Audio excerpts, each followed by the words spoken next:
ప్రియమైన దేవుని పిల్లలారా, ఈ సమాజంలో వివాహమైన తర్వాత మరి ఆ స్త్రీకి పిల్లలు కలగకపోతే ఈ సమాజం ఎలాంటి నిందలు వేస్తుందో తెలుసా? మరి ఆ స్త్రీ భరించగలదంటే భరించలేదండి. ఎందుకంటే గొడ్రాలనే నింద వేస్తారు.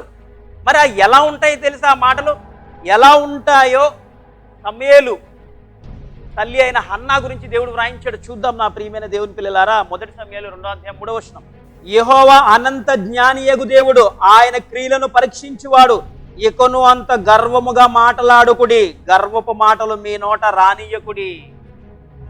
అన్న అంటుందండి, తన సమూయేలు పుట్టిన తర్వాత ఆ సమూయేలును దేవునికి సమర్పణ చేసిన తర్వాత మాట్లాడుతుంది, విజ్ఞాపన చేస్తుంది. ఏమని? గర్వపు మాటలు.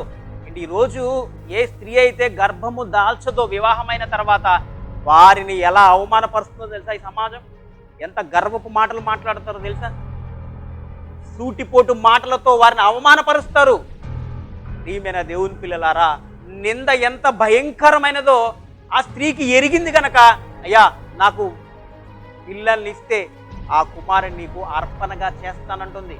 అంటే ప్రతి ఏటా ఒక్కసారి చూడటానికి ఇష్టపడింది. అవును, ఎందుకంటే పిల్లలు పుట్టకపోవడం కంటే ఆ నింద భరించడం చాలా అవమానకరంగా ఉంది కనుక దేవుడు ఏం చేశాడు తెలుసా? సమూయేలు పుట్టాడు. పుట్టిన తర్వాత ఏం చేసింది? ఆమె అర్పణ చేసింది. అంటే తన దగ్గర కుమారుడు లేకపోయినా దేవుని మందిరంలో ఉండాలనుకుంది.